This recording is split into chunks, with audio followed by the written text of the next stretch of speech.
Area पे नहीं कर सकते हैं, तो आपने आपसे सबसे पहला सवाल, फिर शेड्यूल डिस्ट्रिक्ट एक्ट 1874 भारत शासन अधिनियम 1935 का सेक्शन 91 और 92 311 ये गांव बैठा है क्या? ये गांव बैठा है क्यों? तुम समझदार आदमी बैठ जाओ ना, नीचे सब बैठ जाएंगे। ये जो आपको नेता के मत सब आपके द्वारा दिया जा रहा है विषय इसका ये है कि वहाँ के हर ग्राम सभा के सदस्य 18 वर्ष से ऊपर और 5 ग्राम पंचायत को धोखा देकर 25/6/2021 को भूमि अधिग्रहण का आदेश जो आपने निकाला है उसको अविलंब निरस्त करे या भारत के अनुच्छेद 13(3) का फोर्स ऑफ लॉ आदिवासी समुदाय के रूढ़ी प्रथा भारत के संविधान के अनुच्छेद 13(3) का में लिखित फोर्स ऑफ लॉ कार्य में अनुरूप कार्य इंडियन इंडिपेंडेंस एक्ट 1947 के सेक्शन 18 यानी 13(3) का अनुच्छेद 372 जो आपकी तुम कहते हैं ना कि 1950 के पहले कानून खत्म हो गए पर 272 उसको वापस सुरक्षित कर रहा है। ये जजमेंट अभी लेटेस्ट आया है नागालैंड में। अनुच्छेद 13(3) का में लिखित ऑर्डर यानी इंडियन इंडिपेंडेंस एक्ट का 7ABC ए मतलब ब्रिटिश इंडिया, बी मतलब इंडियन स्टेट जो राजा महाराजा रहते थे, सी ट्राइबल एरिया जहाँ पे ट्रीटी और एग्रीमेंट हुआ और कहा है कि ग्राम सभा को मानना होगा तो ही यहाँ एग्जीक्यूटिव पावर रहेगा, अन्यथा नहीं रहेगा। अगर ऐसा है एग्जीक्यूटिव पावर, आदरणीय महोदय मैं आपसे विनम्र निवेदन करता हूँ आप राजपत्र दिखा दीजिए शेड्यूल एरिया में आपको एग्जीक्यूटिव पावर मिला है। राजपत्र बराबर है ना महेंद्र सर? अनुसार आप जो है अनुच्छेद 260 फॉरेन जुडिशन एक्ट में आपका वैलिडिटी दिया, वैलिडिटी एक्ट ऑफ डन कि अगर ये ग्राम सभा को नहीं मानते हैं इनका वैलिडिटी यहाँ से समाप्त होगा। संविधान के अनुच्छेद 260 के अनुसार कार्य नहीं करके चंदू को बोलते हैं पागल बने। आप इधर आ जाओ, नहीं तो फिर समझदार हो के तुम लोग बार बार के तो खाली दूसरों को मत ज्ञान बांटो। अनुसूचित क्षेत्र संविधान एक में लिखा है कि भारत अर्थात राज्यों का संघ और उसमें 3 में लिखा है अर्जित किए गए क्षेत्र। ये कौन से क्षेत्र है जो अर्जित किए गए? आज संपूर्ण खुल के बोलना पड़ रहा है इसके साथ कार्यपालिक न्यायपालिक विधायिका अगर नहीं मान रहे हो ग्राम सभा तो आप कार्यपालिक न्यायपालिका विधायिका समाप्त कर हमारी ग्राम सभा को आप सब छोड़ दीजिए और आप यहाँ से है ना ये चीज सविनय निवेदन है कि आपके कार्य क्षेत्र अनुसूचित क्षेत्र अंतर्गत जो कि भारतीय संविधान की 5वीं अनुसूची के तहत 244 के अनुसूचित क्षेत्रों और अनुसूचित जनजाति के शासन और नियंत्रण को संदर्भित करते हैं, जबकि आपको एग्जीक्यूटिव पावर यह आरटीआई हमने आपके कलेक्टरेट में जीवन पांडव ने डाली थी और पिंटू भाई ने कि एग्जीक्यूटिव पावर का विस्तार अनुसूचित क्षेत्र में हुआ है कि नहीं हुआ, तो इन्होंने साफ लिख के दिया इस बारे में हमको जानकारी नहीं है तो आप जमीन अधिग्रहण कैसे कर सकते हैं महोदय? साफ लिख के दिया है। तो और फिर अनुच्छेद 19 में यह भी है कि जहाँ एक भी आदिवासी रहता है वहाँ विद्यमान विधि काम करती है। विद्यमान विधि जहाँ काम करती है वहाँ तो राष्ट्रपति में भी लिखा है कि फिर एग्जीक्यूटिव पावर आप और यूनियन आपने तो शपथ दिया है कि मैं यूनियन संघ की शपथ लेता हूँ, तो फिर आप आदिवासी पे किस प्रकार से ये काम कर रहे हैं मुझे समझ नहीं आ रहा है। सदियों से जनजाति बहुल क्षेत्र परिभाषित होने के कारण ब्रिटिश शासन भी इन क्षेत्रों में सीधे हस्तक्षेप नहीं किया करती थी। इन्हीं कारणों से जनजाति क्षेत्रों में शेड्यूल डिस्ट्रिक्ट एक्ट 1874 लागू कर स्थानीय कानूनों को अभी भी एग्जिस्टिंग लॉ बना करके यथावत रखा गया। तत्पश्चात इन्हीं जनजाति क्षेत्रों को भारत शासन अधिनियम 1935, 91 और 92 और 311 के तहत विशेष संरक्षण प्रदान किया गया है। इस संरक्षण का पालन आप नहीं कर रहे हैं। ब्रिटिश सरकार ने देश छोड़ने के पूर्व उक्त जनजाति क्षेत्रों की पारंपरिक संपूर्ण कार्यपालिक विधायिक और न्यायपालिका व्यवस्था भारतीय स्वतंत्रता अधिनियम 1947 के भाग 7ABC में करार संधि के साथ भारतीय संविधान के अनुच्छेद 13(3) का जिसमें विधि को बल है, रूढ़ी प्रथा को विधि का बल, विधि मतलब हमको पूरे संविधान का बल है और आप कह रहे हैं हम ग्राम सभा को न माने कि 13(3) एवं अनुच्छेद 372 में विशेष रूप से विधि का बल प्रदान किया गया है। भारतीय संविधान लागू होने पूर्व तक ब्रिटिश शासन काल में देश के पास से कवरेज नहीं होगा क्योंकि दंड संहिता 1860 वहाँ पर मीडिया वाले खड़े हैं और पुलिस प्रशासन खड़ी है, इसलिए हम दूर से ही लाइव दिखा रहे हैं। विधि को प्रभावित नहीं करते हैं। भारतीय दंड प्रक्रिया संहिता 1898-1973 के अध्याय 1 पैरा 2 के तहत सभी तरह के दीवानी और फौजदारी मामलों का न्यायीकरण प्रत्येक ग्राम स्तर पर स्थानीय पारंपरिक तरीके से होता है। पिछले कुछ महीनों में लगातार भारत के आदिवासी समुदाय द्वारा भेजे जा रहे ज्ञापन द्वारा ये बात उठाई जा रही है कि इंडियन इंडिपेंडेंस एक्ट 1947 के सेक्शन 7 ABC में फॉरेन जुडिशल एक्ट 1947 के वैलिडिटी जी मालिक के अनुरूप भारत की कार्यपालिका, न्यायपालिका, विधायिका आदिवासी क्षेत्रों से क्रमशः एक्सक्लूडेड एरिया आंशिक बंधित क्षेत्रों में लगाया जाए, अन्यथा यह क्षेत्र भारत के अधिकारित्व से स्वयं अलग कर लेंगे। देखो ये राष्ट्रपति प्रतिभा पाटिल ने इसकी अवलोकन किया है और उन्होंने 12 मई 2012 को एक रिपोर्ट आई है जनजाति की, उसमें लिखा है कि हमको भी समझ नहीं आ रहा है कि जनजाति जो समुदाय है उस पर कौन सा मतलब कानून अप्लाई हो रहा है। क्यों? क्योंकि देश में दो जनता है। आपका 5 जनवरी 2011 के जजमेंट में कहा है कि देश में दो जनता, एक साधारण है, एक असाधारण है। आपका गजट जो निकलता है वो तो असाधारण निकलता है और देश में देशज हैं और आदिवासी स्पेशल कहा है महोदय कि आदिवासी समुदाय इस देश का जो है रियल ओनर है और 98 जो है उसमें स्पेशल शब्दों में आक्रमणकारी और अप्रवासी शब्द उपयोग किया है। और उन्होंने मार्कंडेय कार्य ने यह भी कहा है कि इनकी इज्जत की जाए, इनकी संरक्षण किया जाए, इनकी जमीन बचाई जाए, इनकी पेड़ के अनुसार राष्ट्रपति कार्यक्रम में एक बार होता है। विस्तार पूर्वक जानकारी देते हुए महोदय हम ये बताना चाहते हैं कि अंग्रेजों ने इस देश में 3 तरह की व्यवस्था चलाई थी जो आपको क्या थे, शायद एक जो है यूपीएससी के सिलेबस से हटा दिया गया है और पीएससी की भी। ब्रिटिश इंडिया जहां अंग्रेजी शासन था, संविधान अनुच्छेद 1 का जो भारत है वही है। इंडियन इंडिपेंडेंस एक्ट 1947 का सेक्शन 7A इंडियन स्टेट यानी भारत के राज्य क्षेत्र। इंडियन इंडिपेंडेंस एक्ट 1947 का सेक्शन B ट्राइबल एरिया जो 3 है, सेक्शन 7C जो 3 है वो ट्राइबल एरिया आदिवासी क्षेत्र जहां अंग्रेजों ने शासन किया ही नहीं। संविधान अनुच्छेद 1 और 3 में जिन्हें करार संधि मैंने आपको बोला, करार संधि एग्रीमेंट द्वारा आयोजित किया गया जो कि स्वतंत्र हो चुके थे। आदिवासी क्षेत्रों को 10 साल का राजनीति आरक्षण देकर ये कहकर ब्रिटिश बनाम भारत में मिलाया गया कि फॉरेन जुडिशल एक्ट 1947 द्वारा मिलाया गया कि आदिवासी अभी शासन चलाने के काबिल नहीं है। 10 सालों के लिए आप हमें अनुच्छेद 334 द्वारा 10 साल का राजनीति आरक्षण दे दिया और हम पे राज करेंगे। अब हम जागरूक है ना, स्वशासन चला सकते हैं। हमको आपकी पैर भयंकर दर्द कर रहे हैं। देख लो आरक्षण दीजिए, बदले में आपको तुम्हारे पास में हम भेज जाइए ये यूं करके नहीं हो कैसे 1950 में ये जो 5-6 गाँव है ये वर्णित है 52। आप चाहें तो जनजाति कार्यालय के आयुक्त मैडम ने उनसे पूछिए, उन्होंने हमको स्टेटमेंट दिया है कि 52 गाँव अनुसूचित क्षेत्र है। कलेक्टर से ठीक नहीं बोल रहे हैं। 1950 में संपूर्ण 6 गाँव अनुसूचित क्षेत्र में घोषित है। यहाँ आज तक सरकार की कार्यपालिक शक्ति का विस्तार नहीं हुआ है। अगर हुआ है तो हमको राजपत्र दिखाएं, राजपत्र आप दें, हम आपसे भी मिल जाएंगे, हम राजपत्र दें। हमको राजपत्र चाहिए। कार्यपालिक शक्ति का विस्तार नहीं हुआ और हुआ है तो प्रूफ टूर पे हमको राजपत्र पेश करें। यहाँ अनुसूचित क्षेत्र जनजाति कार्यपालिक शक्ति का विस्तार अनुसूचित जनजाति में निहित, इसमें पारंपरिक ग्राम सभा सर्वोपरि है और ये वेदांता जजमेंट में कहा है।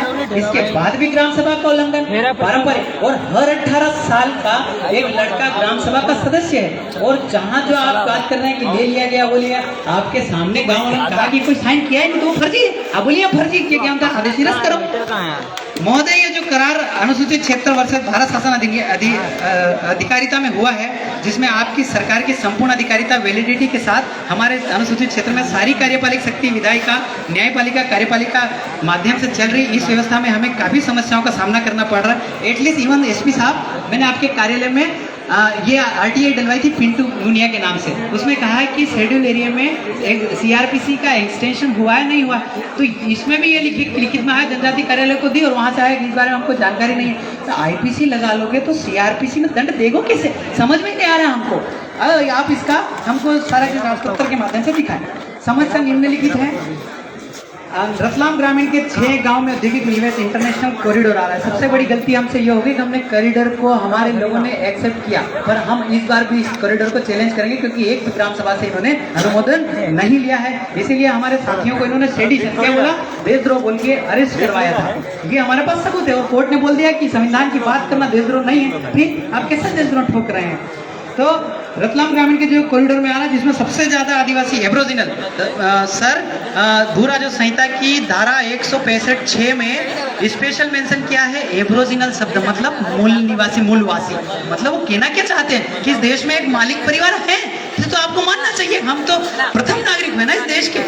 फिर गांव में देखिए, बिबड़ोद में 724 यानी कि 724.23, सरवनी खुर्द में 28.660 हेक्टेयर इन हेक्टेयर, जामथून 2.1500, सुलवानिया में आपका 87.030, रामपुरिया में 5.9, पलसोड़ी में 634.523 और दूसरा ये जमीन जा रही है, इसको अविलंब आप रोकें। और विलेश खराड़ी।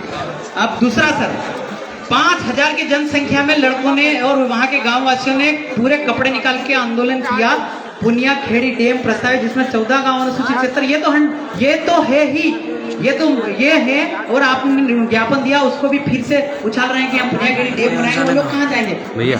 हाँ भैया, वीडियो ले लो, नहीं करो। विरोध दर्ज कराया था, फिर कैसे नहीं हुआ? ये तो 13(2) में भी हुआ है कि भाई अगर कोई सा कानून भी ऐसा बनता है तो अगर ग्रामीण विरोध कर देंगे तो सुनिए हो जाता है, फिर भी आप रद्द नहीं कर रहे हैं। कहीं ना कहीं पॉलिटिकल दबाव आप पे इस प्रकार के होना ठीक नहीं है, क्योंकि आप एक एग्जीक्यूटिव मजिस्ट्रेट है, तो हम आप पे विश्वास करते हैं कि हमको न्याय बराबर मिले। अगर एग्जीक्यूटिव पावर का अगर विस्तार हुआ है तो इसमें किसी भी प्रकार से ग्राम सभा से कोई एनओसी नहीं ली गई। ये पुनियाखेड़ी वाले डैम में एनओसी नहीं ली गई महोदय। गांव वाले पूछ लीजिए, सरपंच, पुराने सरपंच भी बैठे हैं, नए सरपंच भी बैठे हैं और गांव वाले भी बैठे हैं, ठीक है। एनओसी नहीं लगी, अगर ली भी गई है तो किसी गांव से, तो किसी ग्राम सभा के सदस्य को नहीं मालूम आता, यह फर्जी हुआ। अभी ग्राम सभा के प्रस्ताव संलग्न है, हमने लगाए हैं। पारंपरिक ग्राम सभा के प्रस्ताव भी जो संलग्न 25/6/2021 को निकाले गए आदेश में लिखा गया है कि किसी को कोई आपत्ति नहीं है, ऐसा आपने उसमें दर्शाया गया। जबकि 5 जुलाई 2021 को 4000 लोगों के साथ विरोध दर्ज कराया था। इससे बड़ा आपत्ति क्या हो सकता है? तो उसका कोई परिणाम नहीं आया। मतलब ये सारे कहाँ कौन से कचरे के डब्बे में जा रहे हैं हमारे ज्ञापन। इसीलिए महोदय संवाद हमारा आपके कार्यालय में सूचना के अधिकार लगाया गया, जानकारी ये पिंटू भाई लगाई है, पिंटू मुनिया ने। क्षेत्र में दर्शाई गई शासकीय जमीन का मालिक कौन है? एसडीएम साहब जो सेलाना में नए आए थे, उनका नाम नाम नहीं जान पा रहा, उनको भी आईडी गई थी। तो ये आया कि दर्शाई गई अनुसूचित क्षेत्र में दर्शाई गई शासकीय जमीन का मालिक कौन है, तो जानकारी में आया कि हमको तो पता ही नहीं है। अब पता ही नहीं है तो तुम अधिग्रहण कर कैसे रहे हो, ये हमें समझ में बिल्कुल नहीं आ रहा है। और आप बिना ग्राम सभा की जमीन ले कैसे रहे महोदय? अनुसूचित क्षेत्र को भारत संविधान के अनुच्छेद 244 में परिभाषित किया गया है और अनुच्छेद 19 भी इसको बोलता है एक भी आदिवासी क्षेत्र में रहता है तो निर्माण विधि को परिभाषित करता है। भारत के सर्वोच्च माननीय सुप्रीम कोर्ट ने एक बार आप सुनेंगे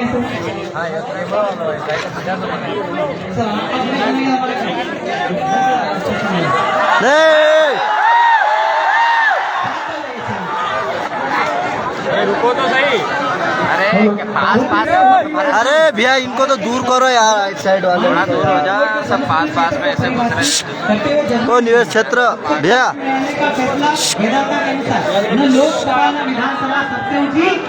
सर इनको पीछे करो, पीछे। अरे आपकी ड्यूटी लगी है सर, हटाओ यार, उधर साइड में करवाओ।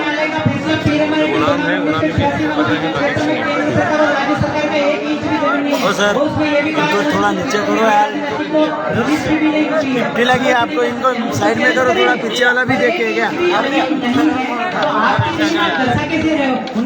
सर सुनने में बुरा है। 1950 से पहले जमीन का बात था, उच्चतम न्यायालय के समता दर्जी 1997 अनुसूचित क्षेत्र में सरकार एक व्यक्ति के समान है, तो आप भी एक व्यक्ति हैं। अगर हमारे क्षेत्र में आपको जमीन लेनी तो आपको आदिवासी होना चाहिए, क्योंकि आप आदिवासी नहीं है तो आप जमीन ले कैसे रहे हैं? उच्चतम न्यायालय फैसला बनाम कैलाश बनाम महाराज 5 जनवरी 2011 का 8% देश का मालिक है, बाकी इमिग्रेंट है। ये तो आप मार्केट से काटो तो रिव्यू पिटिशन करिए, वहीं आपको हमको तो कंफर्म हो गया कि हम इस देश के मालिक हैं। उच्चतम न्यायालय का फैसला केरल बनाम 8 जुलाई 2013, जिसका जमीन उसका खनीज। तो हम पत्थर भी, आप रेत भी, वहाँ माहीपुल में रेत रेत हमारी ग्राम सभा निकालती तो आप तो फटाफट ट्रैक्टर पकड़ रहे हैं, ये गलत है। ग्राम सभा जैसे स्टेट ऑफ बिहार में इसमें ये भी है ज्यादा स्पेशल इसमें था कि रेलवे स्टेशन पे किसी प्रकार का कुछ मतलब अनहोनी हुई थी, वो अनुसूचित क्षेत्र में चले आए। कोर्ट ने कहा कि अनुसूचित क्षेत्र में इसलिए आप लोग इसको गिरफ्तार नहीं कर सकते, ऐसा भी है, पर हम इसको डिस्कार्ड नहीं कर सकते। नरेश चंद्र बोस वर्ष स्टेट ऑफ नागालैंड में कहा है कि 1947 के भारतीय स्वतंत्रता अधिनियम को सुरक्षित रखा है, वो भी 372 के तहत। अनुच्छेद 141 के तहत जो सुप्रीम कोर्ट के जजमेंट को नहीं मानता वो देशद्रोही है। अर्थात आप हमारी ग्राम सभा को नहीं मानते तो हम पिटीशन लगाएंगे कि आप देशद्रोह वाला काम कर रहे हैं। और आपका ये जगपाल सिंह बनाम बंदा ये शेड्यूल एरिया के लिए नहीं है, इसमें MI builders versus Rajeshan Sahu 1996 में 6 SSC 464 में बिना ग्राम सभा के अनुमति खाली पड़ी जमीन पर 100 करोड़ का शॉपिंग कॉम्प्लेक्स बना था, जिसको सुप्रीम कोर्ट ने तोड़ने के आदेश दिए और तोड़ दिया गया, क्योंकि खाली पड़ी जमीन गांव की है न कि सरकारी है, क्योंकि पारंपरिक सीमा के अंदर आने वाला वो जमीन तो तलछोड़ी की है, आपकी कैसे हुई ये चीजें। महोदय, उपयुक्त जजमेंट को देखकर वह समता जजमेंट के अनुसार अनुसूचित क्षेत्र में सरकार के एक व्यक्ति के समान है। भू राजस्व संहिता की धारा 165 के अनुसार आदिम जनजाति और ओरिजिनल पीपल की जमीन गैर जनजाति को ट्रांसफर नहीं हो सकती है। तो क्या आपकी सरकार आदिवासी है? अगर फिर भी इस प्रकार का रूपांतरण करने की प्लानिंग कर रहे हैं तो यह प्रक्रिया असंवैधानिक है। उच्चतम न्यायालय का फैसला पी रामारेड्डी बनाम 1988 बोलता है कि अनुसूचित क्षेत्र में केंद्र और राज्य सरकार की एक भी जमीन नहीं है, तो इस क्षेत्र में सरकार की जमीन कैसे कहां से आई, इसका माननीय राज्यपाल का हमको ये देखना है, वो दिखाना ही पड़ेगा। मगर उच्चतम न्यायालय का फैसला विधातानुसार न लोकसभा न विधानसभा सबसे ऊंची ग्राम सभा, जो मैं आपको बता चुका हूँ, तो हमारे जमीन हमारी ग्राम सभा की आपके अनुमति के बिना आपकी सरकार की नहीं है।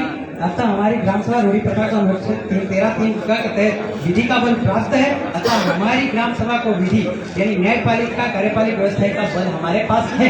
आप लोग आपका रिवरेंट नोटिस वापस लीजिए। अगर ये 70 सालों में ग्राम सभा या विधान विधि प्रवक्त विधि को कमजोर करने के लिए कोई संशोधन हुआ है, आप कह रहे हैं पैसा एकठाया हुआ है, फलाना है, ढीका है, तो अनुच्छेद 13(2) के तहत आदिम जनजाति के विरोध करने पर यह ऑटोमेटिक शून्य हो गया है। माननीय उच्चतम न्यायालय कैलाश बनाम महाराज 5 जनवरी 2011 के 8% देश का मालिक है, बाकी आक्रमणकारी विदेशी संतान है, उसमें लिखा है, इसमें हमारा कोई स्टेटमेंट नहीं है, सुप्रीम कोर्ट को रिव्यू पिटीशन कर सकते हैं। माननीय उच्चतम न्यायालय ने यह भी कहा कि हमारे 92% लोगों की ये जिम्मेदारी है कि हमें आदिवासी को कोई बेदखल प्रताड़ित नहीं करना चाहिए, बल्कि सम्मान और संरक्षण प्रदान करना चाहिए। फिर भी आप भी उसी 92% में से हैं, और आप जो शपथ लेते हैं वो यूनियन ऑफ इंडिया यानी कि संघ की लेते हैं, तो आपको जिम्मेदारी बनती है आपका हमारा सम्मान, संरक्षण और हमारी भैंस, गाय, बकरी और हमारे आदिवासियों को सुरक्षित करने का आपको जिम्मेदारी बनती है। आपको एक करना पड़ेगा, आप ही गलत कर रहे हैं। महोदय, अनुच्छेद 141 के तहत माननीय सुप्रीम कोर्ट के जजमेंट हर न्यायालय में लागू है, तो आप भी जानते हैं। अगर कोई कार्यालय मानने से इनकार करता है तो IPC की धारा 124 के तहत हमारी जमीन लेने की कोशिश की तो हम ग्राम सभा आपको देर पूरी ठहराएगी। और ये सूरज कुमार SDM 6 महीने जेल रह करके आए हैं जमशेदपुर के अंदर इसी ग्राम सभा वाले मैटर के लिए। संविधान के अनुच्छेद 48 ये तो नॉर्मली है, ये सब पढ़ाया जाता है। 48 और 48 के अनुसार राज्य कृषि और पशुपालन को आधुनिक और वैज्ञानिक प्रणाली से संगठित करने का प्रयास करेगा। गाय और संबंधित नस्लों के लिए उनके वध प्रतिशत करने के लिए कदम उठाया जाएगा। यहाँ तो आप सारी गाय जो कितनी 50-60 हजार गाय वहाँ बेकरी दे रही है, उनको ही निपटाने की सोच रहे हैं, ये गलत है। हाँ, अतः श्रीमान जी से निवेदन है कि प्रस्तावित औद्योगिक क्षेत्र से संबंधित जमीन का प्रस्ताव अवलंबन करें, अन्यथा हमारे अनुसूचित जनजाति परिवार को आपकी सरकार और आप पर आपके प्रशासन पे से भरोसा उठ जाएगा और खुद को ऊपर लिखे अनुच्छेद से कानून के माध्यम से स्वयं को अलग करने की कोशिश करेंगे। संदर्भित दस्तावेज मैंने स्टेशन लिखे हैं, google.india.कानून पे मिल जाएंगे, आप इसमें सर्च करिएगा। ये सारा चीज हम आपको ज्ञापन परवीन भाई ग्राम सभा का जो प्रस्ताव वगैरह है वो हमें दे दीजिए। 13 प्रस्ताव हम आपको दे देंगे। परवीन भाई कहाँ है? लाओ लिया।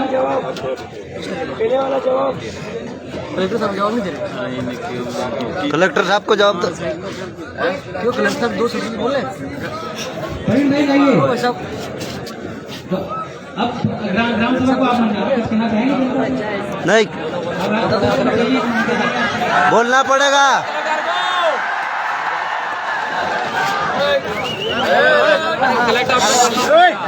साइड में बैठो रे। अरे अरे शांति भाई। भैया बहन भैया, ओ बहन भैया, इनको हटा। लाइव चल रहा है। लाइव भैया कलेक्टर को बोलना पड़ेगा। साहब भी बोलेंगे, आप थोड़ा चुप रहिए। चुप रहिए, आप लोग चुप रहोगे तभी वो बोलेंगे। अरे यार क्या कर रहे हो? अरे ये क्या कर रहे हो? यार क्या कर रहा है यार? आधे मैं निकलवा दो, मंजा दो। शंकर भैया लोग तो हम राहुल दो मिनट नीचे आ दे। लोग यार मान ही नहीं रहे। अरे एक बार कलेक्टर साहब को माइक दो। ये नगर सैनिक बहुत कलवानगिरी बताया हमको समाधान 15 दिन के अंदर चाहिए, अन्यथा हम वापस नहीं आ जाएंगे। सर हम लोग ज्ञापन देने नहीं आए, आपसे जवाब पूछ के आए। जवाब से जवाब।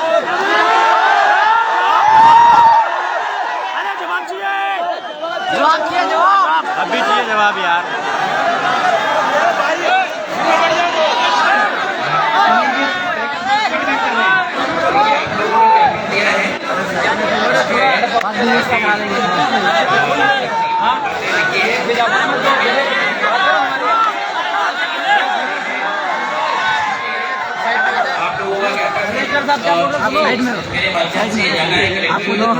आपको जाना जैसे लो। अरे मेरे को नहीं जाना, सब खड़े किसको किसी को आगे निकलो। लोग बैठे भाई आए समझा कर आप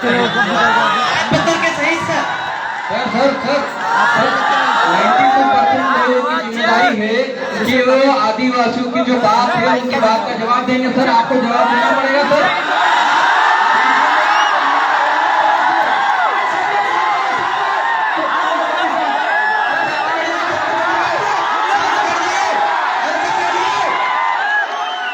हम लोग यहीं पर है, कोई नहीं जाएगा, सभी लोग वापस बैठ जाओ। कलेक्टर साहब भाग कर जा रहे हैं, हम लोग बैठ जाइए।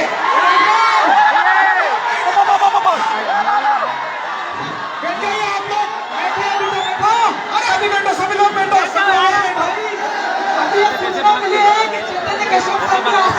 अरे घर में उसका निकाल के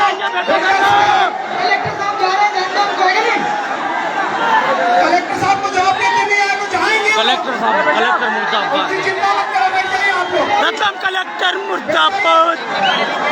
बैठ जाइए, सभी लोग बैठ जाइए।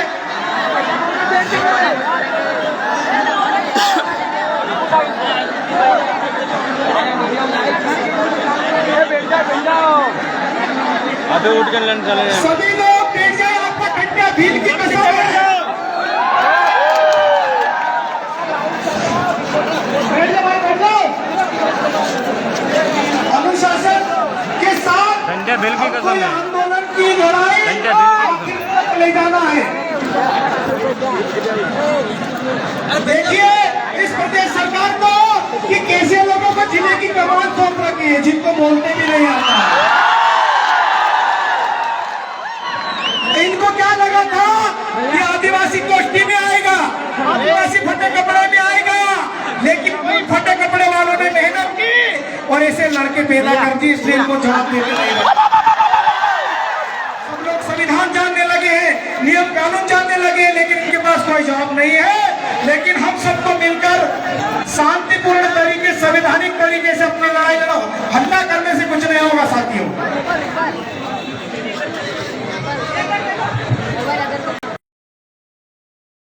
सभी लोग जिले से लगाकर प्रदेश में सभी लोग ऐसे ही बैठे हैं और आजकल आदिवासी तरीके शुभम जी गालियां आएगी ना, कलेक्टर खुद भाग रहे हैं। भी छूटने लगे। तो सभी लोग अभी जो संचालन कमेटी है, जो आयोजन कमेटी है, सभी लोग बैठ जाए। अरे कुछ नहीं हुआ, सभी लोग इधर उधर मत जाके बैठ जाए। अरे बैठ जाए और सभी लोग बैठ जाओ, बैठ जाइए सभी लोग। अरे फिर कसम दूं क्या तुम लोगों को? सभी लोग बैठ जाए। अभी जो आयोजन कमेटी है वो तय करेगी कि आपको आगे रणनीति बनाकर करना क्या है, क्योंकि यहाँ के जो हमारे जिम्मेदार अधिकारी है वो तो पल्ला झाड़कर जाना चाहते हैं। कोई बात नहीं, आपको बोलते नहीं आ रहा, आप जा सकते हो, लेकिन हम लोग अब तय करेंगे कि हमको करना क्या है। तो सभी लोग शांतिपूर्ण तरीके से भी बैठे, और यहाँ कमेटी जो निर्णय लेती है वो कमेटी निर्णय क्या लेती है वो सब आप सबको अवगत कराएंगे। तब तक आप सभी शांतिपूर्ण तरीके से बैठेंगे। बैठोगे कि नहीं बैठोगे?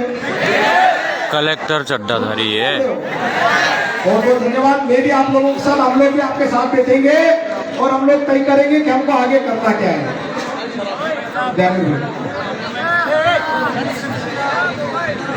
हेलो, हम लोग यहाँ ज्ञापन देने नहीं, लेकिन हमारी लड़ाई जो है उसका जवाब लेने आए हैं साथियों। कई ज्ञापन हो गए, कई बार ये बातें हो चुकी, लेकिन उसके बाद भी हमारी जमीन अधिग्रहण करने के लिए सरकार तुली हुई है। मैं उसके बीच में हमारे जिला जनता उपाध्यक्ष भाई नीनामा जहाँ कहीं हो, अपने समाज को दो शब्द बोले। केतु भाई नीनामा, जल्दी आप।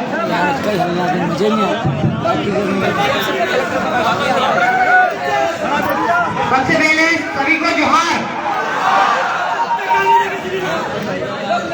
मेरे समस्त मध्य प्रदेश, राजस्थान एवं सभी दूर दराज से पधारे हुए क्रांतिकारी को, हमारे रतलाम जिले की पावन धरा पर सभी को क्रांतिकारी जोहार। अब ज्ञापन के रूप में श्रीमान डीएम साहब, कलेक्टर साहब को अवगत करवाई दिया है, और मुझे लगता ही है कुछ भी हो जाए लेकिन एक इंच भी जमीन हम लोग नहीं देंगे आपको। रतलाम डिस्ट्रिक्ट का जनप्रतिनिधि और सारे को कॉन्फिडेंस होना चाहिए, ये अच्छी तरह से इन लोगों को पता होना चाहिए, ना लोकसभा ना विधानसभा, ये ग्राम सभा होती है सबसे बड़ी, इन लोगों को अच्छी तरह से पता होना चाहिए। तो काफी दूर दराज से आए सभी भाइयों को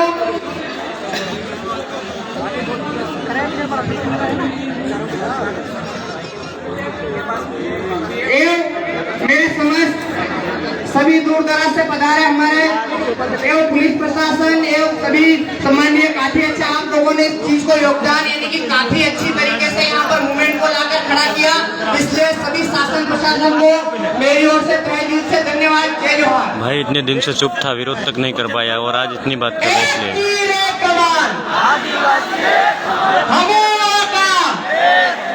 साथियों, शिवराज मामा बातों का